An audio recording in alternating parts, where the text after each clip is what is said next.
I want to take a look at a poem by T.S. Eliot, another one. The Hollow Men, one of his more famous poems, probably.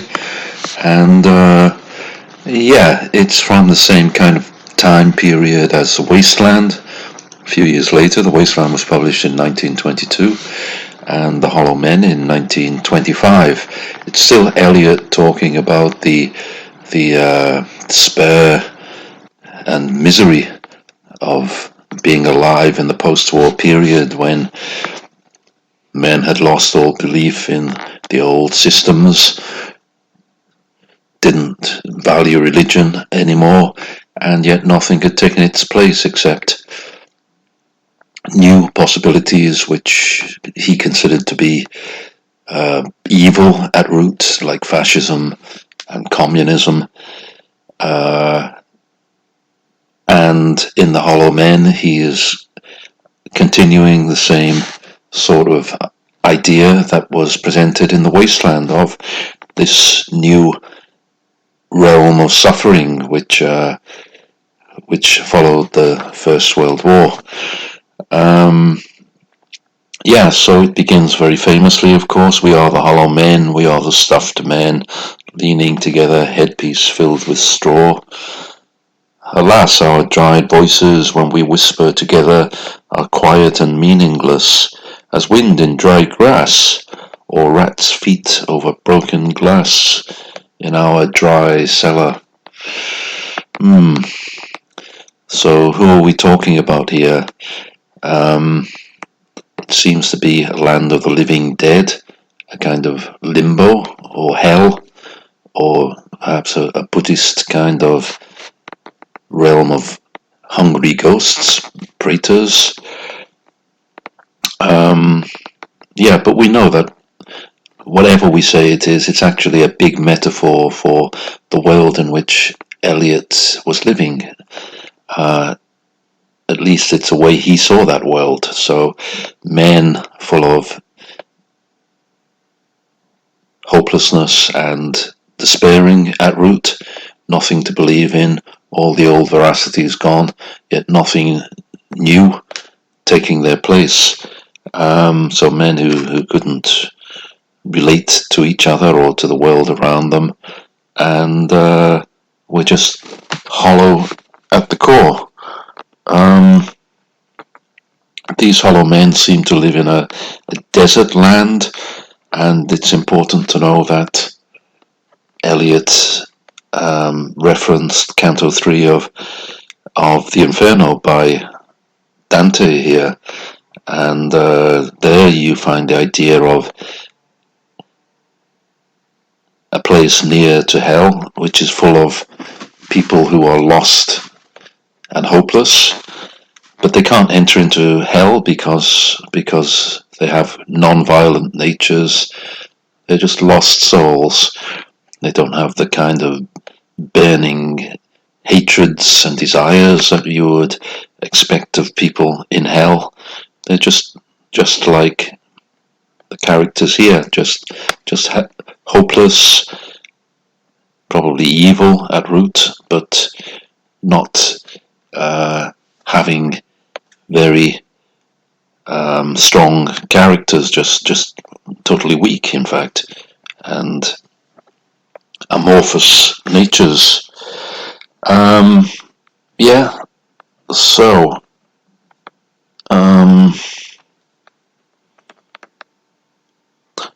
those who have crossed with direct eyes to death's other kingdom remember us at all, not as lost, violent souls, but only as the hollow men.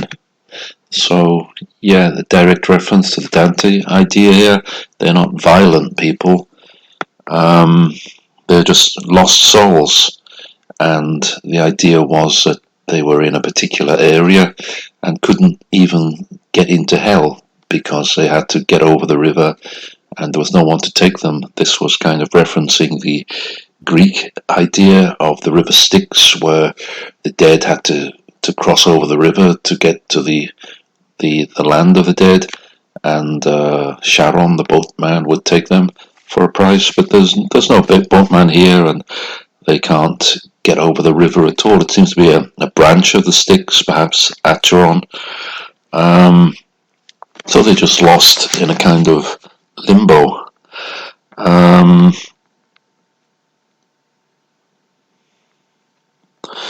Yeah.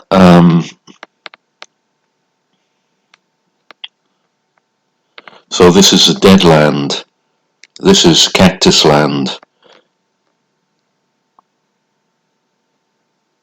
Here the stone images are raised. Here they receive the supplication of a dead man's hand under the twinkle of a fading star. So yeah, it's a desert place, and they are permanently rooted here. They cannot move out, so they have ideas and thoughts about what the other kingdom might be like. And here the other kingdom presumably refers to heaven, not to hell. So is it like this in Death's other kingdom, waking alone at the hour when we are trembling with tenderness? Very famous image. The hour when we are trembling with tenderness, lips that would kiss form prayers to broken stones. It's worth remembering that this whole idea of the lost men, the hollow men, in a kind of limbo, which is presented to us as a group of dead men, is actually a big metaphor for the living at the time that Eliot was writing the poem, at least in his opinion. So the lips that would kiss form prayers to broken stones, presumably thinking about the things that modern man can believe in, like fascism and communism and other forms of man-centered philosophy, which Eliot, of course, believed was creating misery in the soul of man. There seems to be a tendency here for Eliot, more of a tendency than in the Wasteland, for more of a movement for Eliot to be finding his way towards Christianity, perhaps, in this poem. Another reference to Dante with talking about the eyes are not here, there are no eyes here.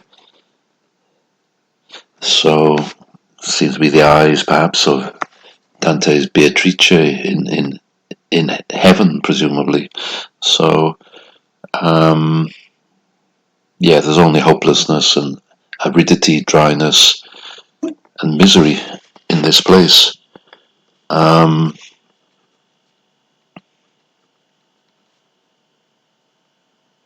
they can't get any help from each other.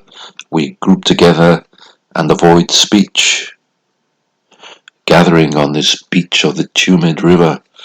So a totally desolate place full of hopeless people without any character or personality, like scarecrows. Yeah, they are sightless.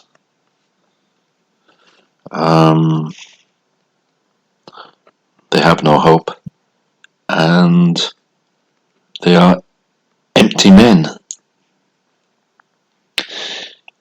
And then there is a reference to a child's nursery rhyme. Here we go round the mulberry bush, but this is here we go round the prickly pear.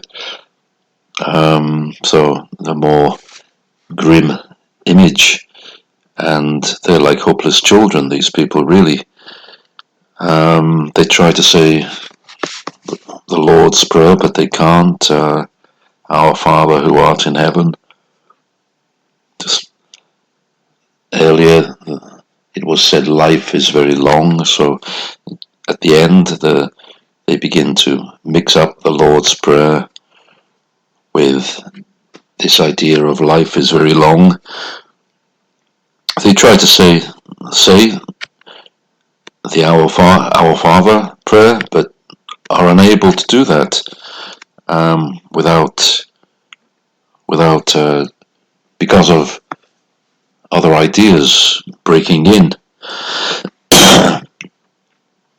Yeah, so total despair by the end of the poem, and confusion too, and mixing up this prayer to God with sinister ideas, between the desire and the spasm, between the potency and the existence, between the essence and the descent, falls a shadow. For thine is a kingdom, for thine is, life is, for thine is so fragmentary as we expect from Eliot, confusion, and then finally the famous lines that finish the poem.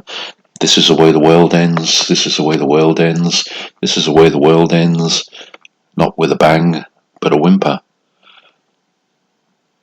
So that's how it will be, according to the Eliot of this period.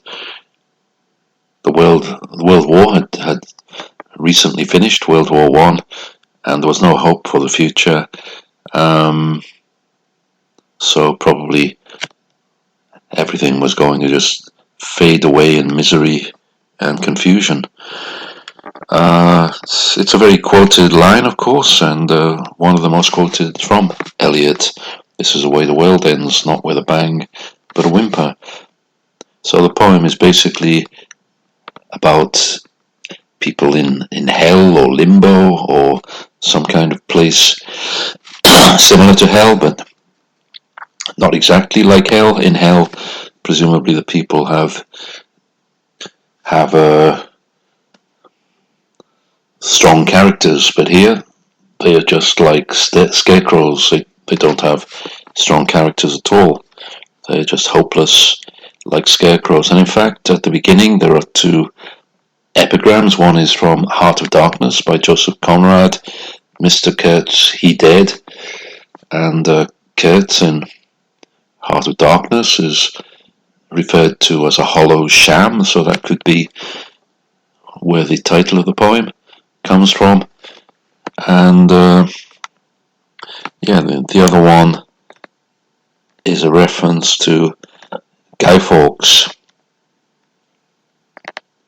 a penny for the old guy. So yeah, the Guy Fawkes, a guy who tried to burn down the Houses of Parliament and is forever, I don't know if the word is celebrated, but on November the 5th in the UK, they make a copy of Guy Fawkes and burn him on the bonfire. So yeah, he's like a scarecrow then in this manifestation, and these people in the poem are like scarecrows too. They are hollow men, headpiece filled with straw. Yeah, so the general point about the poem is that it portrays a kind of dead place, could be kind of hell or a limbo, or maybe like a Buddhist hungry ghost realm. But actually it's a metaphor for the world of men as Eliot saw it. So it's the modern world at that time, after the First World War, full of hopelessness, full of despair and no hope for the future. Man made philosophies like fascism, communism taking over, and a big question mark about where all that was heading. This is the way Eliot saw things at that time, and he seemed to be moving more towards a kind of Christian point of view. Of course, it's full of famous lines like, "We are the hollow men, we are the stuffed men, headpiece filled with straw."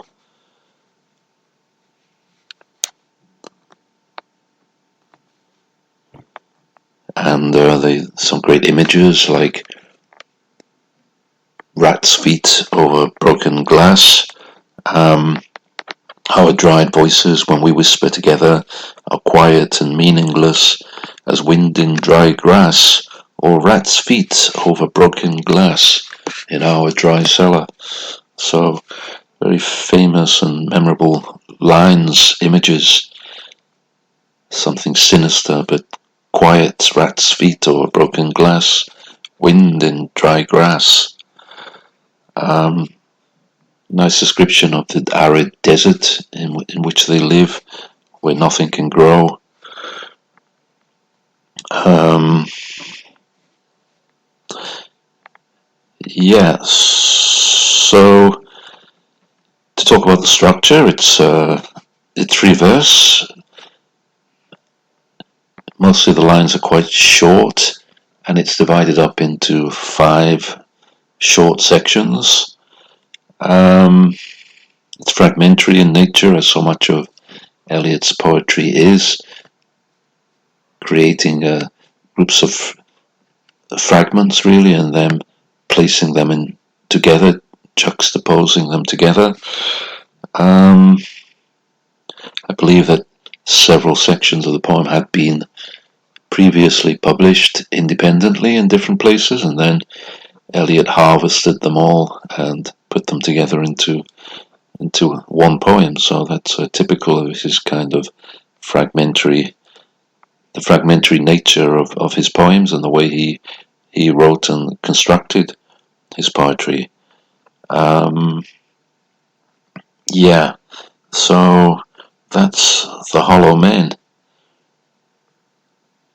full of some of Eliot's most memorable lines.